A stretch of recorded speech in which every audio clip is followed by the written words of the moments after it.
Battery চালিত rickshaw, easy bike, নসিমন করিমন সহ অবৈধ যানবাহন দেশের মহাসড়কগুলোকে ঝুঁকিপূর্ণ করে তুলেছে।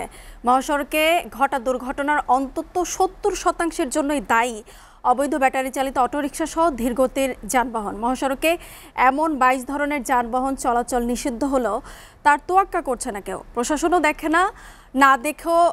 দেখেও না দেখার ভান করছে, আর পুলিশকে ম্যানেজ করেই এসব যানবাহন দাপটের সঙ্গে চলছে। এতে দুর্ঘটনা ও প্রাণহানি দিন দিন বাড়ছে বলে জানিয়েছে যাত্রী কল্যাণ সমিতি।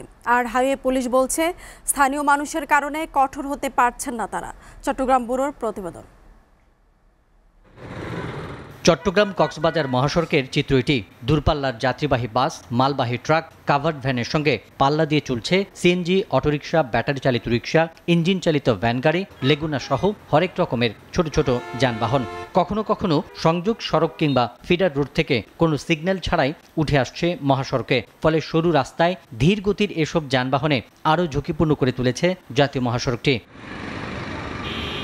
ঈদের ছুটিতে ছোট বড় অন্তত ৫টি দুর্ঘটনায় কেবল এই মহাসড়কেই ঝরেছে ১৫টি তাজা প্রাণ। এর মধ্যে বুধবার একটি দুর্ঘটনায় মারা গেছে ২টি পরিবারের ১০ জন। ঈদের দিন একই জায়গায় একটি ব্যাটারি চালিত অটোরিকশাকে সাইড দিতে গিয়ে ২টি বাসের মুখোমুখি সংঘর্ষে নিহত হন ৫ জন।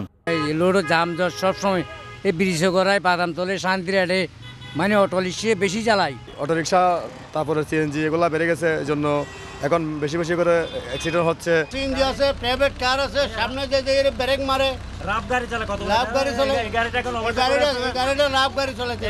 অবৈধ যানবাহনের সঙ্গে ঝুঁকিপূর্ণ অসংখ্য ট্রাক থেকে পড়া লবণের পানি এই মহাসড়কের জন্য বিপজ্জনক। তবে যাত্রী কল্যাণ সমিতির দাবি, অবৈধ যানবাহন চলাচল বন্ধ করার পাশাপাশি লবণ পরিবহনে নীতিমালা নির্ধারণ করলে দুর্ঘটনার মাত্রা সহনীয় হয়ে আসবে। এক লেনের জাতীয় মহাসড়কে দূরপাল্লার বাসের সাথে ইজি বাইক, নসিমন করিমন, মাইক্রোবাস, কার, মাইক্রো একই সাথে পাল্লা দিয়ে চলছে। ফলে এখানে দুর্ঘটনার মাত্রা অনেকটা বেড়ে গেছে। মহাসড়কে দুর্ঘটনার প্রবণতা বৃদ্ধির অনেক কারণের মধ্যে ধীরগতির অবৈধ যান চলাচল অন্যতম বলে স্বীকার করেন হাইওয়ে পুলিশের শীর্ষ কর্মকর্তা। তবে সুনির্দিষ্ট পরিকল্পনা আর জনসচেতনতা না থাকায় কঠোর হতে পারছে না পুলিশ। ঢাকা চট্টগ্রাম মহাসড়ক মোটামুটি নিয়ন্ত্রণে আছে, কিন্তু চট্টগ্রাম কক্সবাজার ওইদিকে আবার দেখা যাচ্ছে আর কোনো রাস্তা, পাহাড় পর্বত তো একমাত্র রাস্তা। এখানে গেছে যে ওটা যদি এই মুহূর্তে পুলিশ বন্ধ করতে যায়, পুলিশের সাথে রায়োটিং হবে, মারামারি হচ্ছে। এখন দেখে একজন লোক কক্সবাজার যাবে, কোনো জায়গায় যাবে, তাদের আলাদা কোনো বিকল্প নেই। এখন বন্ধ করতে গেলেই এককভাবে পুলিশ পাবে না। এখানে সবাই সবাইকে দিয়ে ২০২৩ সালে একটি বেসরকারি সমিতি চট্টগ্রাম কক্সবাজার মহাসড়কে পুলিশকে মাসিক টাকা দিয়ে চলাচল করা ২২,০০০ বিভিন্ন ধরনের অবৈধ যানবাহনের তালিকা তৈরি করে তা বন্ধের সুপারিশ করে। কিন্তু সড়ক পরিবহন মন্ত্রণালয় তা বাস্তবায়ন করেনি, বরং অবৈধ যানবাহনের সংখ্যা বাড়ছে আশঙ্কাজনক হারে। SATV news desk.